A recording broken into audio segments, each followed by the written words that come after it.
지난주에 이어서 이번 주도 연휴가 되는데 이렇게 예배를 기억하고 나오신 여러분들에게 하나님께서 크신 은혜와 하나님의 말씀을 통하여 하나님의 음성 듣기를 축복합니다. 너희를 아느사 신명기 1장 19절에서 33절 말씀을 중심으로 하나님 말씀을 전합니다. 오늘 신명기 말씀은 모세 오경 중에 하나인데요. 지난번에도 언젠가 말씀드린 기억이 납니다만 신명기 말씀은 앞에 출애굽기, 레위기, 민수기 말씀이 많이 반복되고 있어요. 약 70% 정도 내용이 반복된다고 말들을 하는데 왜 그러냐면 이 신명기 말씀을 듣는 이 청중들이 바로 신세대들, 가나안에 들어가야 될 새로운 신세대들이기 때문에 그렇습니다. 이 신명기 말씀은 모세의 주도하에 출애굽 과정의 시간을 다 마치고 이제 광야 시간도 마치고 바로 가나안에 막 들어가기 직전에 모세가 이 신세대들이 가나안 땅에 들여보내기 바로 앞에 이제 자기가 고별설교와 같이 유언과도 같이 그 백성들에게 선포하고 있는 설교 말씀이기 때문에 그렇습니다. 출애굽할 당시에 이 성인이었던 사람들은 다 광야에서 죽었고 이제 들어갈 수 있는 사람은 오직 갈렙과 여호수아 한 사람밖에 없는 거죠. 그러니까 이 신세대들은 어떻게 하나님께서 애굽에서 역사에서 출애굽하게 되었는지, 홍해를 어떻게 갈랐는지, 이 광야 생활을 어떻게 지내왔는지 잘 모르고 아니면 아직 너무 어렸을 때이란 말이죠. 그래서 이제 이 세대들에게 하나님께서 어떻게 우리 민족 가운데 행하셨는지, 그리고 우리 조상들은 어떻게 행하였기에 오늘에 이르렀는지 너희들이 잘 듣고 너희 부모처럼 그 불순종하는 그런 어리석음을 범하지 말고 순종하며 살아가는 백성들이 되었으면 좋겠다라고 하는 모세의 당부의 말씀이기도 한 것입니다. 앞에 1장 1절을 보면 모세가 아라바 광야에서 선포한 말씀이라 했는데 2절에 보면 이렇게 표현됐어요. 호렙산에서 세일산을 지나 가데스 바네아까지 10하룻길이었더라 그랬어요. 이게 무슨 말이냐면 애굽에서 탈출해가지고 말이에요. 먼저 제일 간 것이 어디냐면 이 시내산 호렙산까지 먼저 왔어요. 그러니까 2달 정도 걸려서 와가지고 이곳에서 먼저 무엇을 하냐면 모세가 하나님 시내산에 올라가서 율법을 받았고 십계명 받았어요. 그리고 나서 그 새로이 이제 레위기 말씀도 이 시내산에서 받아요. 거기 정비하는 시간이 있단 말이에요. 약 2달 정도 걸쳐서 시내산까지 왔어요. 그리고 모세가 말하는 거 뭐냐면 그리고 나서 이제 이 호렙산에서 가데스 바네아 가나안 땅에 바로 근접한 곳까지 가는 길은 호렙산에서 10하룻길밖에 안 됩니다. 그러면 2달 걸쳐서 시내산에 오고 10하룻길 만에 가데스 바네아 가고 결론적으로 뭐냐? 우리가 하나님 앞에 순종했으면 난 석 달만이면 가나안 땅에 들어갈 수 있는 시간 거리였다 한 거예요. 그런데 우리 조상들은 어떻게 했느냐? 얼마나 걸려서 들어갔느냐? 40년이 걸렸다. 40년이 걸렸다. 출애굽할 때 성인들은 다 광야에 뼈를 묻는 것입니다.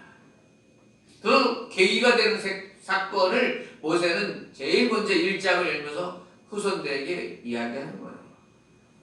오늘 본문에서 가데스 바네아에 이르렀을 때 우리 조상들이 어떻게 했느냐? 21절에 이렇게 표현하고 있어요. 너희 하나님 여호와께서 이 땅을 너희 앞에 두셨은즉 너희 조상의 하나님 여호와께서 너희에게 이르신 대로 올라가서 차지하라. 두려워하지 말라. 주저하지 말라. 자, 40년 전에 이 땅 백성들이 이끌고 모세가 가데스 바네아에 섰을 때 하나님께서는 뭐라고 말씀하셨냐면 두려워하지 말라. 주저하지 말라. 이 땅은 너희에게 허락한 땅이다. 들어가서 차지하라. 올라가서 차지하라. 점령하라. 이것이 하나님의 말씀이었다는 거예요. 근데 이스라엘 백성들은 분명하게 하나님의 말씀을 들었음에도 불구하고 순종하지 않은 거예요. 정탐꾼을 보내는 거예요. 여러분, 우리가 어떤 결정을 내릴 때 주저하고 망설이게 되는 경우가 어떤 경우냐면, 이것이 과연 하나님이 기뻐하시는 길인가? 이거 사고 팔고 이거 결정하고 하는 거 하나님이 기뻐하시는 일인가? 여기에서는 신중을 기해야 되고 기도하면서 결정을 해야 되겠죠. 망설여질 수 있어요. 이거 하나님의 뜻일까? 그러니까. 그래도 오늘 본문에처럼 하나님께서 벌써 말씀하셨고 정확하게 두려워하지도 말고 주저하지도 말고 올라가서 차지하라. 하나님의 말씀이 확실하다면 거기에서 주저하는 것은 불순종인 거지. 하나님의 뜻이지 모를 때는 우리가 망설여질 수 있지만 하나님의 뜻이 확실할 때는 여러분 순종해야 복이 되는 것입니다. 장고악수라는 바둑에 그런 용어가 있잖아요. 오랜 생각 끝에 악한 수를 준다.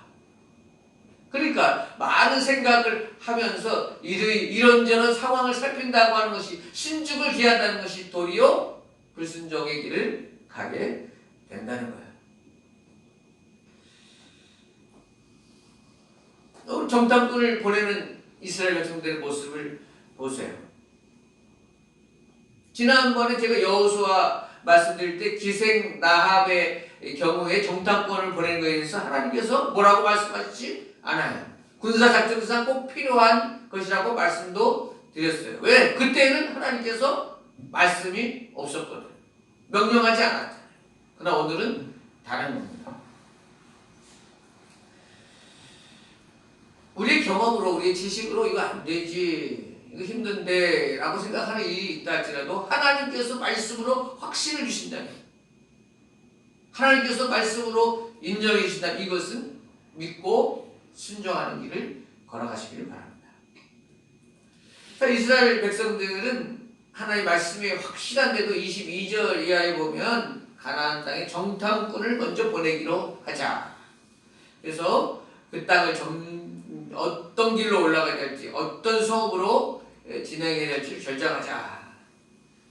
이렇게 결정하고 각 지파에 한 사람씩 12를 보내게 되죠. 그곳에서 가나안 열매 포도송이도 가져왔고 모든 지역을 살펴본 즉 그들이 고백하는 게 뭐예요? 25절 우리 하나님 여호와께서 우리에게 주시는 땅이 좋더라. 모세의 반대로 우리가 들어가 보니까 정말 적박꾼이 흐르는 땅이요, 이 포도송이를 한 명이 아니라 두 명이 메워올 정도로 이렇게 풍족한 땅이 마습디다. 그런데 거기서만 그치는 게 아니고 뭐라 그래요? 우리가 인간적인 판단도 들어가는 거야. 하나님 말씀에 순종하지 않고 들어가서 봤더니 좋은 것만 보이는 게 아닌 거예요. 27절부터 백성들의 원망이 나와. 27절에 여호와께서 우리를 미워하심으로 아무리 족속의 손에 넘겨 멸하시려고 우리를 애굽 땅에서 인도하여 내셨더라. 가서 보고 와서 고백하는 거 뭐라고요? 좋은 땅이긴 한데 하나님께서 우리를 미워하셔서 아모리 족속에게 멸망시키려고 한다. 완전 다른 길로 가고 있는 거예요. 완전히 잘못 판단하고 있는 거예요. 하나님께서 미워하셔서 우리를 이곳까지 인도하셨다. 아니, 하나님께서 미워하시면 애굽에서 계속 종살이하게 하거나 그곳에서 죽게 하시지 뭐하러 이곳까지 이렇게 이끌어서 가나안 땅을 주시겠다고 말씀하시겠습니까? 그들이 말씀을 순종하지 않고 이것저것 살피면서 들어가 봤더니 그들에게 보인 것이 무엇입니까? 안악재 손에 아주 장대한 백성들이 자리 잡고 있다. 견고한 성읍들이 있다. 저들을 우리가 결코 뚫고 들어갈 수 없다. 이런 생각이 있는 것입니다. 우리들의 군사력이나 우리들의 모든 것을 봐서는 우리가 도저히 그들을 점령할 수 없다. 들어가서 그들의 환경을 보았더니 그 환경에 압도당하고 이스라엘 백성들은 지금 숨도 쉬지 못하고 우리는 할 수 없다. 낙심으로 가득한 것입니다. 여러분, 지난주에도 제가 말씀드렸듯이 우리는 환경을 보고 그 환경 속에서 헤어나지 못하면 안 됩니다. 환경 속에 함몰되지 말고 그 환경을 다스리시고 그 환경을 극복하시는 주님의 능력을 믿어야 하는 것입니다. 주님께서 말씀하셨으면 어떠한 환경도 다 능가하게 하시는 하나님의 능력의 손길이 있음을 믿어야 하는 것이죠. 29절에 다시금 모세는 백성들에게 말해요. 내가 너희에게 말하기를 그들을 무서워하지 말라, 두려워하지 말라. 30절 너희보다 먼저 가시는 너희 하나님 여호와께서 애굽에서 너희를 위하여 너희 목전에서 모든 일을 행하신 것 같이 이제도 너희를 위하여 싸우실 것이며. 아멘. 모세가 무엇을 말하는 거예요? 너희 가나안에 들어가기 전에 30절 너희보다 먼저 가시는 하나님 여호와가 있다. 너희들끼리만 가서 여리고 성을 무너뜨린다면 할 수 없지만 너희들보다 먼저 가시는 하나님이 있음을 기억하자. 너희보다 앞서 행하시며 적들을 물리치시고 준비하시고 예비하시는 하나님,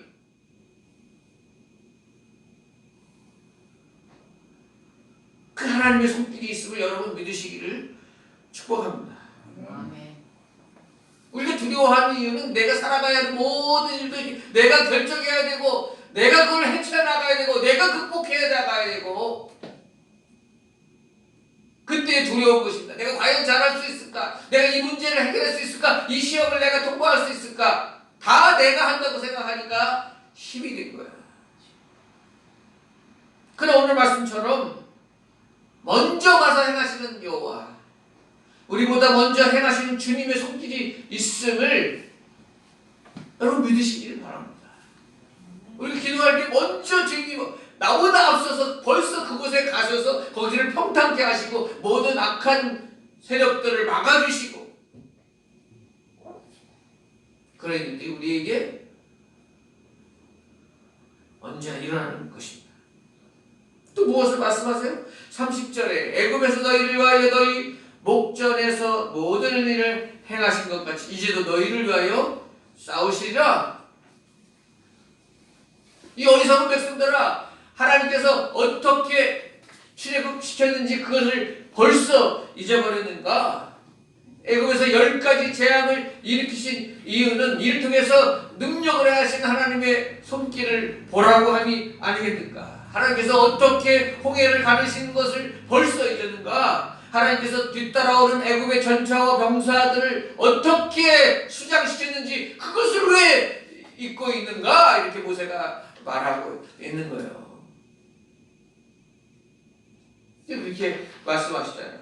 애굽에서 30절 너희를 위하여 너희 목전에서 모든 일을 행하신 것 같이 이제도 너희를 위하여 싸우시리라. 아멘.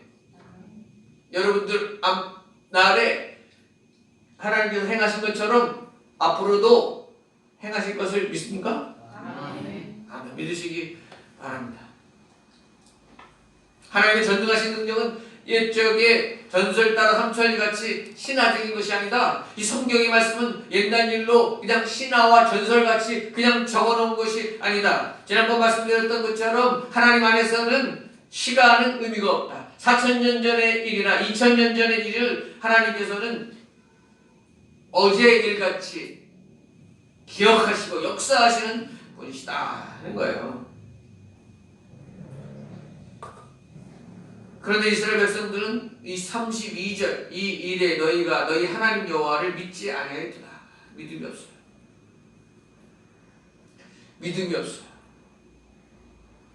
여러분 간곡히 부탁드립니다. 2000년 전에 역사하신 예수님, 4000년 전에 모세를 통하여 역사하신 하나님, 시간과 공간을 초월해서 오늘도 우리에게 전능하신 손길로 먼저 행하시고 능력 베푸시는 그 하나님의 손길은 조금도 약해지지 않았음을 믿으시기를 축원합니다. 아멘.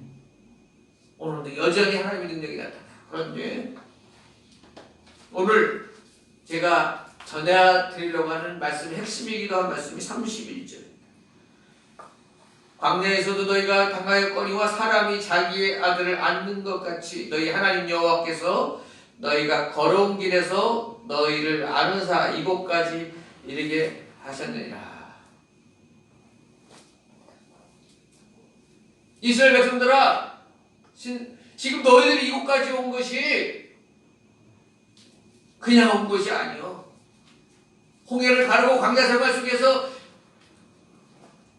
먹을 것도 주시고 옷이 헤어지지 않게 하시고 홍해도 가르시고 모든 일들 가운데 하나님은 너희를 어린아이를 안는 것 같이 너희를 품고 안고 이곳까지 이른 거야.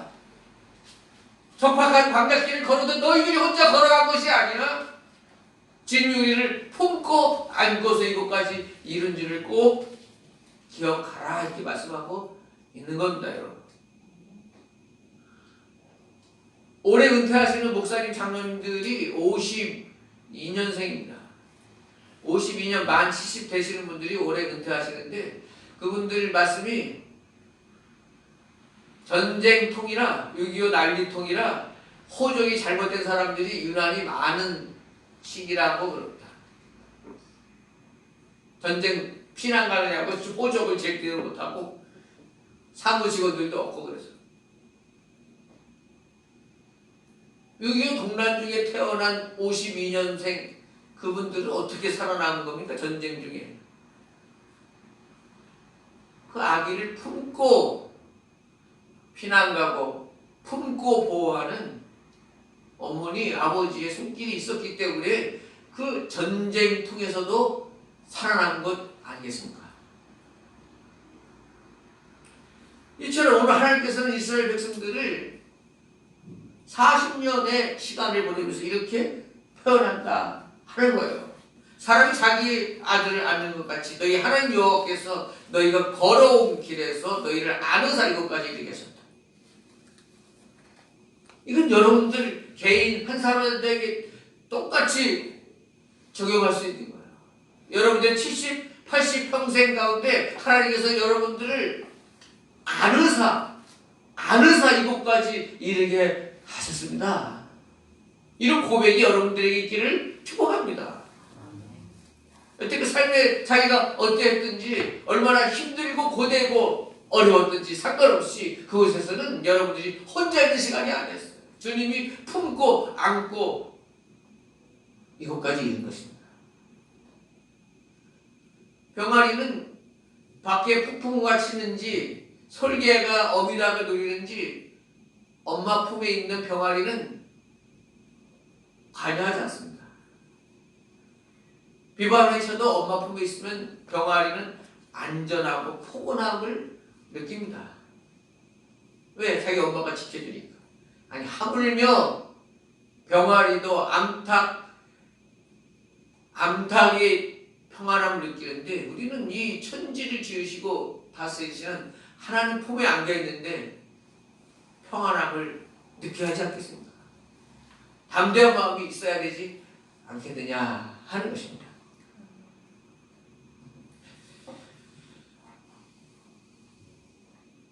그 아들 구주 예수 그리스도를 십자가에 달려 죽게 하신 하나님의 의도가 무엇이에요?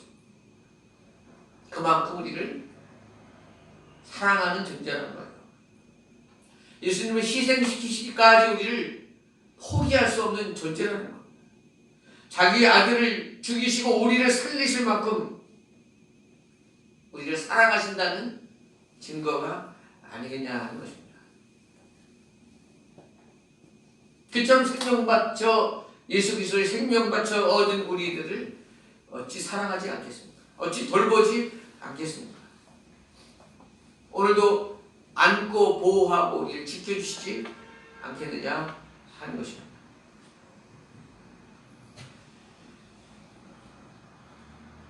오늘 36절에 오늘 본문에 안 읽었지만 이렇게 나와요. 오직 여분네의 아들 갈렙은 온전히 여호와께 순종하였어.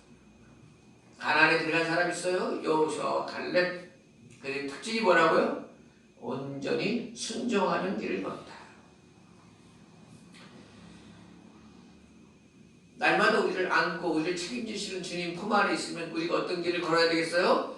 갈렙과 여호수아 같은 길을 걸어야 될 줄로 믿습니다. 순종하는 길을 걸으시기를 축복합니다. 네. 우리 합심하는 기도 드릴게요. 오늘 주신 말씀처럼 우리 삶 속에 우리를 안고 가고 계시는 주님을 믿습니다. 환경 보며 의심하고 부정하지 않게 하시고 주님 품 안에 순종의 길 걷을 수 있도록 도와주십시오. 우리 대농제일교회 사명 잘 감당하고 사람 낚는 어부 되게 하시고 이 교회가 유람선이 아니고 구원선이 되게 하시고 50명이 넘는 은혜를 내어 주십시오. 러시아 우크라이나 전쟁 핵포탄 쓰지 않게 하시고 속히 끝나게 하시고 전쟁을 일삼으려고 하는 중국이나 북한이나 모든 그런 곳들의 악한 계획들을 다 말하여 주십시오. 우리 기도하겠습니다. 하나님 아버지.